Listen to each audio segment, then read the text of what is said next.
السلام علیکم ورحمۃ اللہ وبرکاتہ۔ بسم اللہ الرحمن الرحیم۔ ناول مکینک قلب از قلم حبیبہ فیصل، قسط نمبر 23۔ فی الحال دو لوگوں کو ہی اندر جانے کی اجازت تھی۔ عبدالہادی اشال سے ملنے کو بے چین تھا، جبکہ عدیلہ بیگم اپنے ساتھ فاطمہ بیگم کو لے جانا چاہ رہی تھی۔ بیٹا ہم ابھی جا کر آ جاتے ہیں، انتظار کر لو کچھ دیر، تمہارے بابا بھی تو رکے ہوئے نا۔ نہیں نا ماما، آپ رک جائیے، میں اور خالہ چلے جائیں گے۔ عبدالہادی نے شرارت سے اپنی خالہ کی سائڈ ہوتے ہوئے کہا۔ بس کر دو، یہ ہاسپٹل ہے۔ عبدالہادی بھی نہ بالکل بچہ بن جاتا ہے۔ عدیلہ تم چلی جاؤ اپنی بہن کے ساتھ، اشفاق صاحب نے ایک بار کہہ کر گویا معاملہ ہی ختم کر دیا۔ عبدالہادی منہ بس سرتا رہ گیا۔ روم میں ہلکی ہلکی دوائیوں کی بو آ رہی تھی۔ اشال کی آنکھیں بند تھی، سر پر پٹی بندھی تھی، دائیں ہاتھ میں ڈرپ لگی تھی، جبکہ بائیں ہاتھ کی ہتھیلی پر بھی ڈریسنگ کی گئی تھی۔ عدیلہ بیگم کو بے اختیار اس پر ترس آیا۔ اتنے دنوں بعد اسے دیکھا تھا، گویا صدیاں گزر گئی ہو، اور اب وہ ملی بھی تو ایسی حالت میں۔ وہ دونوں چلتی ہوئی اس کے قریب آئی۔ اشال بیٹا۔ اشال نے شناسائی ممتا بھری آواز پر آنکھیں کھول کر دیکھا، اور اسے تو کئی دن ہو گئے تھے اپنی ماں کی آواز سننے ہوئے۔ اس کی روح کے اندر تک سکون اتر گیا۔ مما، اس نے ہولے سے انہیں پکارا۔ آنکھیں پوری طرح کھلی نہیں تھی، مگر وہ کوشش کر رہی تھی، ساتھ ہی ساتھ اٹھنے کی کوشش میں بھی تھی۔ بیٹا ابھی نہیں، اٹھو، لیٹی رہو، عدیلہ بیگم کے کہنے سے پہلے ہی فاطمہ بیگم نے کہا۔ اشال دیکھ نہیں پائی تھی، آواز پر بھی دھیان نہیں تھا، بس وہ اٹھ کر بیٹھنے پر فوکس کر رہی تھی۔ بیٹا کیوں ضد کر رہی؟ اچھا رکو، میں مدد کروا دیتی ہوں، آرام سے بیٹھ جاؤ، پہلی بات تو اٹھنا ہی نہیں ہے تم نے۔ عدیلہ بیگم اسے سہارا دے کر اٹھانے لگی۔ وہ آنکھیں پوری طرح کھول چکی تھی۔ فاطمہ بیگم بھی اسے دیکھ ہی رہی تھی۔ بیٹا ٹھیک تو ہو نا؟ اب کیسی ہے تمہاری طبیعت؟ اشال ماں سے کچھ کہنے ہی لگی تھی کہ اسے ساتھ کھڑی علمہ کی ممی نظر آئی۔ وہ اپنے دکھتے سر کو پکڑ کر انہیں دیکھنے لگی۔ انہوں نے اس کے قریب آتے ہوئے کہا، بیٹا آرام سے، ابھی بیٹھنا ٹھیک نہیں ہے۔ انہوں نے فکر سے کہا، جی آنٹی میں ٹھیک ہوں، اس نے بڑی مشکل سے کہا تھا، جس میں در کی ایک لہر دوڑ گئی۔ بیٹا آنٹی نہیں، خالہ کہو، تمہاری خالہ بھی ہے یہ۔ عدیلہ بیگم نے اشال کی جانب محبت پاش نظر سے دیکھتے ہوئے کہا۔ اشال ناسمجھی سے دونوں کی جانب دیکھنے لگی۔ وہ پہلے ہی کچھ سمجھ نہیں پا رہی تھی، اوپر سے پتہ نہیں مما کیا بول رہی تھی۔ ہاں بیٹا، میں تمہاری سگی خالہ ہوں۔ انہوں نے قریب آتے ہوئے مسکرا کر اسے دیکھا۔ کیا سچ میں؟ وہ اتنی خوش قسمت تھی، علمہ سے اس کا ایک اور رشتہ بھی جڑا تھا، اور انہیں نم آنکھوں سے مسکراتے ہوئے دیکھ رہی تھی۔ وہ زیادہ دیر بیٹھ نہیں پا رہی تھی۔ عدیلہ بیگم بھی اس کے قریب آئی، اس کی پیشانی پہ ہلکا سا بوسہ دیا۔ اللہ کا لاکھ لاکھ شکر ہے کہ تم ٹھیک ہو میری بچی، انہوں نے اشال کو خود سے لگاتے ہوئے کہا۔ مما آپ نہیں جانتی میں کتنی ڈر گئی تھی، کتنا پکارا تھا میں نے آپ کو، بابا کو، عبدالہادی کو، کوئی نہیں آیا تھا، میں ڈر گئی۔ اشال روتے ہوئے ماں کی پناہوں میں آ گئی تھی، جیسے ایک چھوٹا سا بچہ ماں کی ممتا بھری آغوش میں آ کر پرسکون ہو جاتا ہے۔ نہ میری جان، رو نہیں، اب سب ٹھیک ہو گیا ہے نہ، اب تم بھی مکمل طور پر صحت یاب ہو جاؤ، پھر ہم سب ساتھ میں گھر جائیں گے، اپنی خالہ سے بھی تو ملنا ہے نا تمہیں۔ ان کی بات پر اشال نے ذرا سی گردن آگے کر کے فاطمہ بیگم کو دیکھا اور ہلکا سا مسکرائی۔ ہم تو مل چکے، فاطمہ بیگم نے کہا۔ ہم، چلو اچھی بات ہے، اچھا اب میں چلتی ہوں، وہاں عبدالہادی بھی چین ہو رہا ہوگا، کہہ کر وہ دونوں دروازے تک آئے ہی تھے کہ عبدالہادی تیزی سے اندر داخل ہوا۔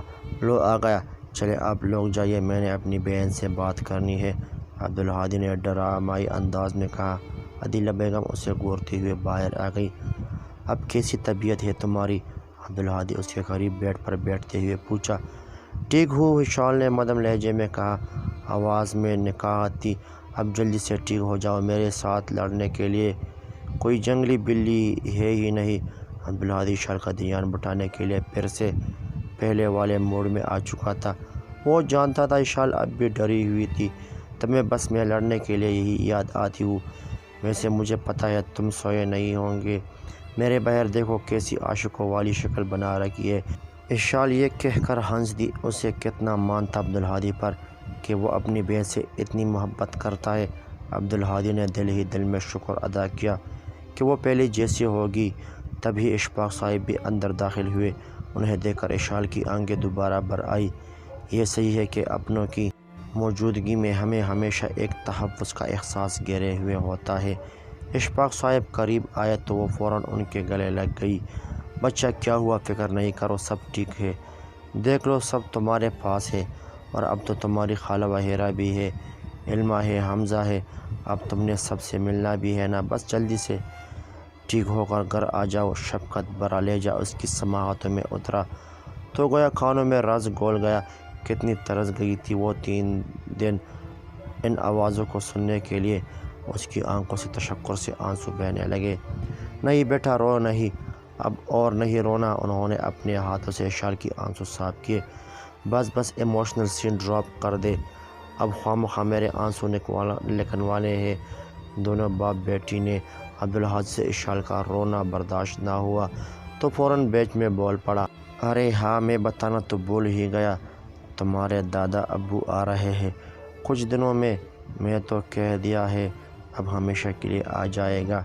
کب تک یوں ہی اکیلے رہیں گے؟ اور پتہ ہے میں تمہیں ان کے دوست کی کہانیاں بھی سناتا تھا۔ ظہیر صاحب تمہارے نانا ابو وہ بھی آ رہے ہیں، اشفاق صاحب خوشی سے بتانے لگے۔ ہائے سچ میں؟ بہت پہلے دیکھا تھا، آپ نے کہا تھا نا وہ دونوں بچوں کے ہاسٹل میں دینی تعلیم دیتے ہیں اور وہی رہتے۔ عبدالحادی جوش سے کہنے لگا۔ ہاں مگر ایک بات ہے، تمہارے نانا ابو کو یہ نہیں پتہ کہ تمہاری خالہ بھی ہمارے ساتھ ہے۔ بس ایک بار یہ آ جائے پھر ہم انہیں منا لیں گے ساتھ مل کر۔ آہستہ آہستہ ایک گرہ کھلتی جا رہی تھی، رشتوں کی ڈور سلجھتی جا رہی تھی۔ ہم سب مل کر سب کچھ ٹھیک کر دیں گے بابا، اشال نے دھیمی آواز میں کہا، ساتھ ہی سر پر ہاتھ رکھ دیا۔ درد کی لہر سر میں دوڑ گئی۔ کیا ہوا اشال؟ درد ہو رہا ہے؟ میں ڈاکٹر کو بلا لاؤں؟ عبداللہ نے جیسے ہی اسے دیکھا فوراً فکر مندی سے کہنے لگا۔ درد ہو رہا ہے، اشال نے پریشانی سے کہا۔ تب ہی ایک نرس اندر داخل ہوئی۔ اس وقت پیشنٹ کے ریسٹ کا ٹائم ہے، اب لوگ باہر چلیے، اس نے پروفیشنل انداز میں کہا۔ جی مگر میری بہن کو تکلیف ہو رہی ہے، اس کا کچھ کرے، عبدالحادی جھٹ سے بولا۔ اشفاق صاحب نے اسے غور کر دیکھا۔ جی ابھی انہیں میڈیسن دی جائے گی، اب آپ لوگ باہر جائیں تو میں اپنا کام کر لوں، نرس نے جان چھڑوانے والے انداز میں کہا۔ عبدالحادی کچھ کہہ نہیں رہا تھا کہ اشفاق صاحب اسے باہر لے گئے۔ 2 دن اسپتال میں رہ کر اشال گھر واپس آ گئی تھی۔ اب اس کا ڈر ختم ہو چکا تھا۔ جب علمہ اس سے ملنے آئی تو اس سے نظر بھی نہیں ملا سکی۔ کس قدر شرمندگی تھی اسے اپنے عمل پر۔ علمہ نے اس سے عام انداز میں حال چال بھی پوچھا تھا مگر شاید کچھ کمی تھی، شاید مان ٹوٹنے کا دکھ تھا۔ اشال اس سے بات ہی نہیں کر پا رہی تھی۔ ہمیشہ کوئی نہ کوئی آ جاتا اور شاید اشال میں اس سے معافی مانگنے کی ہمت بھی نہیں تھی۔ حمزہ ابھی بھی کچھ ناراض سا تھا، بہن کا دکھ جو تھا، مگر اشال کو اس کی مطلق پرواہ نہ تھا۔ آج کل حمزہ کی فیملی زیادہ تر اشال کے گھر میں ہوتی تھی۔ اب بھی حمزہ اپنی ماں کو بلانے اشال کے کمرے میں آیا تھا اور اشال کی جانب ایک نظر بھی نہ دیکھا۔ بیٹا میں علمہ کو بھیجتی ہوں، تب تک آرام کرو، فاطمہ بیگم نے کہا اور حمزہ کے ساتھ باہر آ گئی۔